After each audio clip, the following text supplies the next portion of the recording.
அனைவருக்கும் வணக்கம். தினம் ஒரு தகவல் நிகழ்வில் இன்று நாம் பார்க்க இருக்கக்கூடிய தகவல் டிசம்பர் 26ஆம் நாளுடைய சிறப்புகள்ங்க.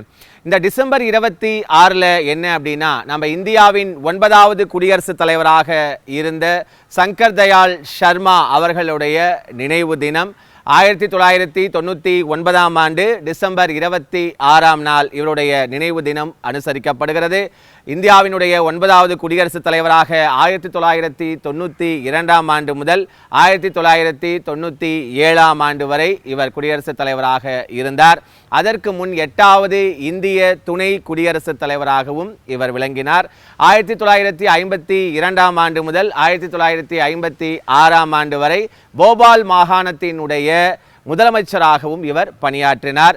சங்கர் தயாள் சர்மாவை பற்றி ஒரு மிக சிறப்பு என்ன அப்படின்னா, அவர் குடியரசுத் தலைவராக இருந்தபோது மஸ்கட்டுக்கு அவர் பயணம் செய்கிறார். மஸ்கட் பேரரசராக இருந்த குபிஸ் பின் சாயத் அல் சாயத் அப்படிங்கிறவர் என்ன பண்றார் அப்படின்னா, அவரை விமான நிலையத்துக்கே நேரடியாக சென்று வரவேற்கிறார். இதில் என்ன நீங்கள் ஆச்சரியம் நினைக்கிறீங்களா?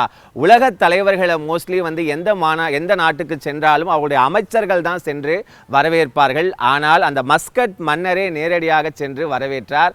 அது மட்டுமல்ல, அதில் என்ன ஒரு ஆச்சரியம்னா, நம்ம இந்தியா ஃப்ளைட்டு நின்ன உடனே, அந்த டோர் ஓப்பன் ஆன உடனே இவர் மஸ்கட் மன்னரே அந்த ஸ்டெப்ஸில் மேலே ஏறி போய் சங்கர் தயாள் சர்மா அவர்களை பத்திரமா கீழே இறக்கி கூட்டிகிட்டு வந்தாருங்க. அதன் பிறகு ஒரு ஆச்சரியம் என்னன்னா, கீழே இறக்கி கூட்டிகிட்டு வந்ததுக்கப்புறம் காரில் போய் அவரே டோரை திறந்து மஸ்கட் மன்னரே சங்கர் தயாள் சர்மா அவர்களை உள்ளே உட்கார வச்சுட்டு ஓட்டுநரை நவர சொல்லிட்டு இவர் காரை ஓட்டினாருங்க. உலக தலைவர்கள், உலக நாடுகள் எல்லாம் ஏன் சங்கர் தயாள் சர்மாவுக்கு இப்படி ஒரு செயல்பாடுகளை செய்கிறாங்கன்னு ரொம்ப ஆச்சரியப்பட்டாங்க. அதுக்கு மஸ்கட் மன்னர் சொன்னாராம், நான் புனே பல்கலைக்கழகத்தில் படிக்கும்போது எனக்கு இவர் ஆசிரியர், சங்கர் தயாள் சர்மா எனக்கு ஆசிரியராக இருந்தார். எனக்கு அவர் எவ்வளோ பெரிய தலைவராக அவர் இருந்தாலும் சரி, என்னுடைய ஆசிரியருக்கு நான் செய்ய வேண்டிய கடமையை நான் செய்தேன் என்று சொன்னார் மஸ்கட் மன்னர் அவர்கள். அப்படி புகழ்பெற்று விளங்கிய சங்கர் தயாள் சர்மா அவர்களுடைய நினைவு தினம் இந்த டிசம்பர் 26ஆம் நாள். அதன் பிறகு இந்த டிசம்பர் 26ல் வேற என்ன அப்படின்னு பார்த்தீங்கன்னா, மாணிக்க விநாயகம் அவர்களுடைய நினைவு தினம். மிகச்சிறந்த ஒரு பின்னணி பாடகராகவும் குணச்சித்திர நடிகராகவும் விளங்கிய மாணிக்க விநாயகம் அவர்களுடைய நினைவு தினம் 2021ஆம் ஆண்டு டிசம்பர் 26ஆம் நாள் இவருடைய நினைவு தினம் அனுசரிக்கப்படுகிறது. பேருக்கேற்றார் போல மாணிக்கமாக விளங்கியவர் இவர். பார்த்தீங்க அப்படின்னா, தில் படத்தில் கண்ணுக்குள்ள ஒருத்தி அப்படிங்கிற அந்த பாடலில் தான் இவர் முதலாக தன்னுடைய பின்னணி பயணத்தை தொடங்குகிறார். அதன் பிறகு பல வெற்றி பாடல்களை அனைவருக்கும் கொடுத்தார். அதுலேயும் குறிப்பாக பார்த்தீங்கன்னா, பொம்பளைங்க காதலைத்தான் நம்பி விடாது அந்த பாடல் 2002ஆம் ஆண்டு பட்டி தொட்டி எங்கும் ஒலித்த பாடல். இன்றளவும் பல இளைஞர்கள் இந்த பாடலை பாடிக்கொண்டிருக்கிறார்கள் என்பதுதான் ஒரு நிதர்சனமான ஒரு உண்மை.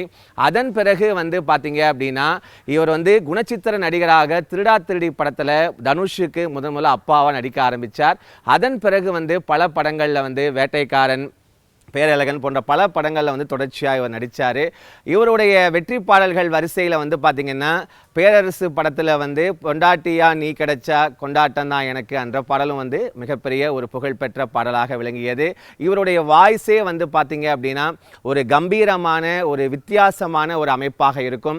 தொடர்ச்சியாக இவருக்கு வித்யாசாகர் அவர்கள் தான், இசையமைப்பாளர் வித்யாசாகர் அவர்கள் தான் தொடர்ச்சியாக இவர் தன்னுடைய படங்களுக்கு பாடுவதற்கான வாய்ப்புகளை தொடர்ச்சியாக கொடுத்தார்.